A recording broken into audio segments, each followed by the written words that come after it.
안녕하세요. 노동법의 정석 임노입니다.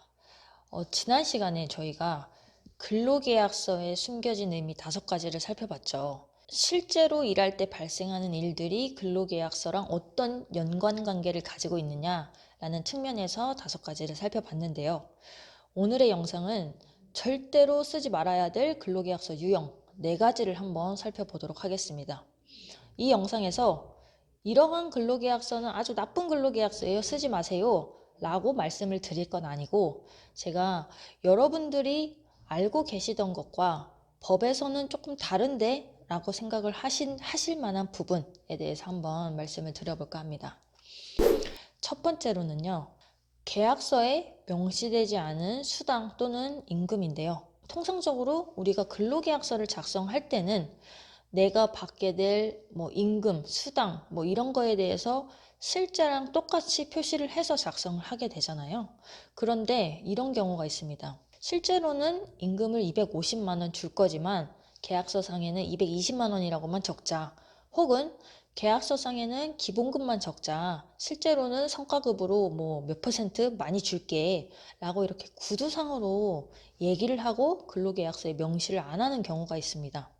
그런데 문제가 되는 부분은 근로계약서를 일단 쓰고 나서 만약에 이행이 되면은 구두상으로 합의한 부분이 이행이 되면 상관이 없겠죠. 그런데 이행이 되지 않을 때가 당연히 문제가 되는데요. 대화로 해결되지 않으면 당연히 법적 분쟁으로 갈 수밖에 없잖아요. 그때 입증 책임을 누가 지느냐와 관련해서 근로계약서에 명시되지 않았기 때문에 이 근로자가 주장하는 바에 대해서 근로자가 입증을 해야 된다라는 거죠. 그래서 여러분들이 아마 우리 분명히 계약서 작성하기 전에 구두상으로 이런 수당 주기로 했다라고 하시면 만약에 상대방이 그런 말 한 적 1도 없는데요? 라고 나와버리면 여러분들은 증명할 방법이 없다라는 겁니다.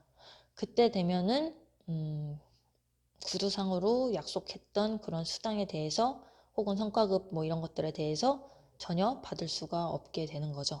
그렇기 때문에 실제와 다른 근로계약서, 여러분들이 구두상으로만 합의하고 근로계약서에 적지 않은 그런 부분들은 사인을 하셨다가 나중에 이거를 이행하지 않았을 경우에 여러분들이 불이익 받으실 수 있다라는 점입니다.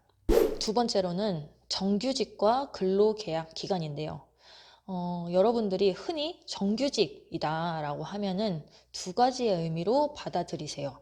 첫 번째로는 높은 근로조건, 두 번째로는 정년이 보장된 그런 직업, 이렇게 생각을 하시는데, 법에서는 그렇게 보지 않아요. 법에서는 어떻게 보고 있냐면, 계약의 정함이 있냐, 없냐, 이걸로 보고 있는데요. 만약에 여러분들이 정규직으로 입사를 했는데 근로계약서를 막상 딱 보니 계약 기간이 1년, 2년 이렇게 정해져 있다라고 하면은 법에서는 계약의 기간이 정함이 있는 계약의 기간에 정함이 있는 근로자에 해당이 되게 됩니다. 그러니까 계약 기간이 끝나게 되면은 사업주가 계약 만료 통보를 해버릴 수 있다라는 거죠. 네, 물론 계약의 기간의 정함이 형식적이다 아니면 갱신이 일어났다 이런 법리로 주장을 해볼 수도 있긴 하지만 굉장히 어려워요.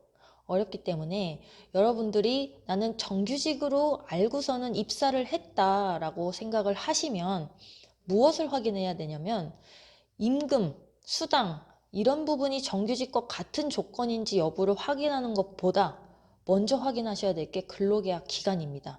근로계약 기간에 정함이 없어야 정규직, 여러분들이 이해하시는 정규직, 정년이 보장된 정규직이라고 생각을 하시면 되고요.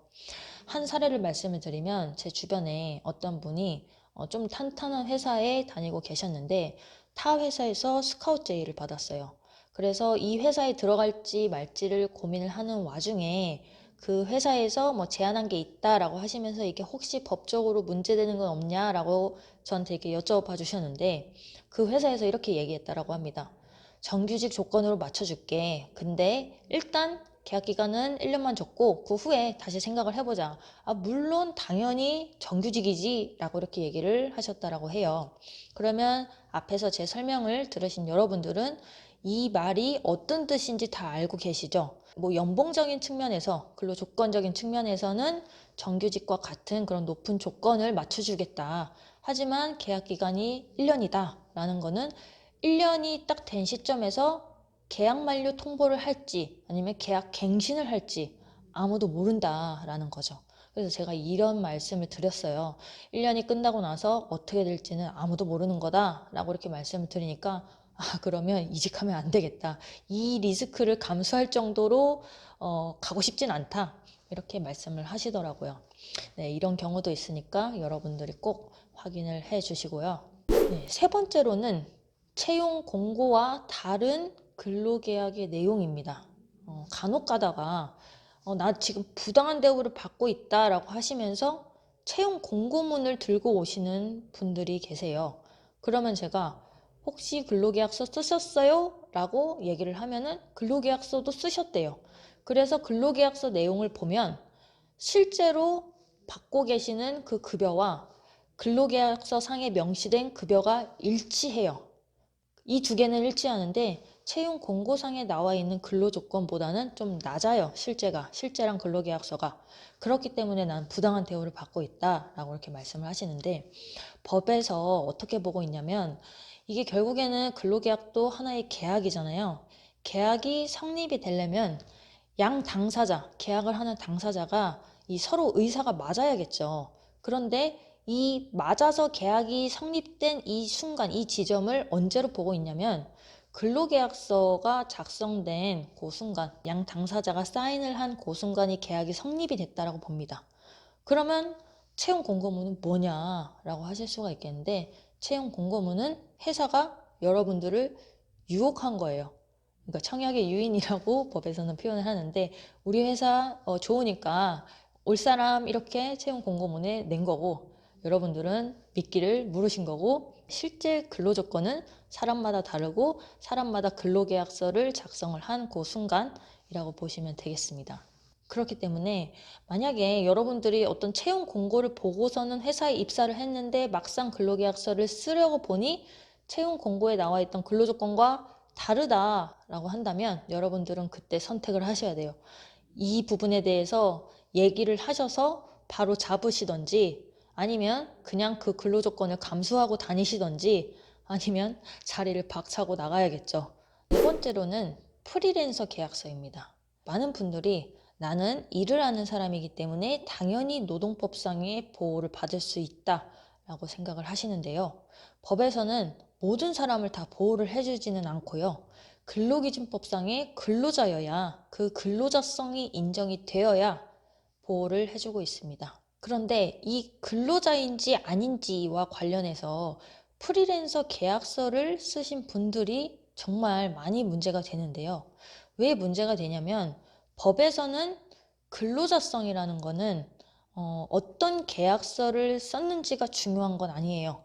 실질이 근로자인지 아닌지 여부를 보고 판단을 하는데 왜 많이 문제가 되냐면 이러한 프리랜서 계약서를 사업주가 내밀었다라는 것은 사업주는 이 사람을 근로자로 보고 있는 게 아니라 3.3% 사업소득세를 떼는 개인 사업자로 보고 있다라는 뜻입니다. 그렇기 때문에 사업주는 이 사람이 근로자가 아니라고 생각을 하기 때문에 당연히 노동법상에 보호하고 있는 뭐 최저임금, 연차휴가, 퇴직금 이런 거를 줄 마음이 없고요. 이 사람은 자기가 당연히 근로자라고 생각을 하기 때문에 노동법상의 이러한 보호를 당연히 받아야 된다라고 생각을 하기 때문에 이러한 문제들이 많이 발생을 하게 됩니다.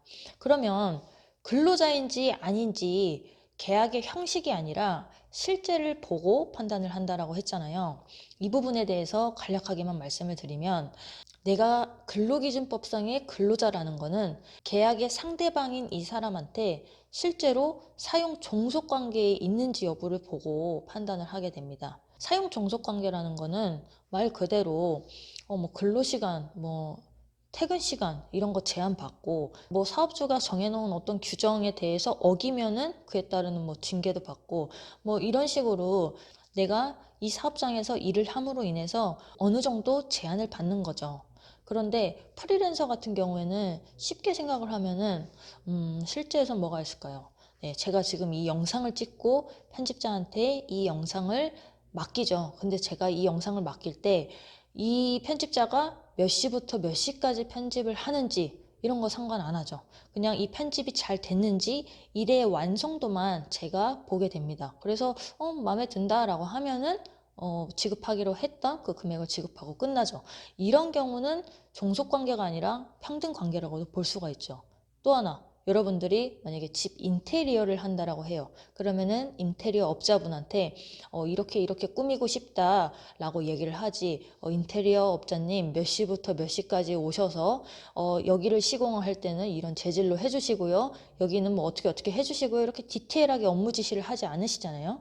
이런 관계에서 뭐 프리랜서 계약을 한다든지 아니면은 뭐 도급 계약, 위임 계약을 한다든지 이렇게 하게 되는데 실제로 막 업무 지시도 하고 일정 정도의 제한도 많이 가하면서 실제로는 사용 종속 관계에 있으면서 프리랜서 계약서를 쓰는 경우 이럴 경우에 많이 문제가 된다라는 겁니다. 그렇기 때문에 제가 어차피 근로자라는 거는 실제를 보기 때문에 어떤 계약서를 쓰든지 간에 상관이 없는데 이걸 왜 굳이 말씀을 드리냐 하면은 프리랜서 계약서를 사업주가 내밀었다라는 것 자체가 나는 당신을 근로자로 보는 게 아니라 그러니까 그 말은 노동법상에서 뭐 적용하고 있는 것들에 대해서 지급할 마음이 없다라는 게 어느 정도는 내포가 되어 있다라는 거죠. 그렇기 때문에 만약에 프리랜서 계약서를 봤을 때는 여러분들이 그런 의미를 미리 생각을 하시고 이런 부분에 대해서 미리 얘기를 나눌 수 있으면 나누시는 게 나중에 분쟁 예방에 좋다라는 거죠. 네, 이상으로 4가지 유형에 대해서 한번 살펴봤고요. 다음 영상에서 또 뵙겠습니다.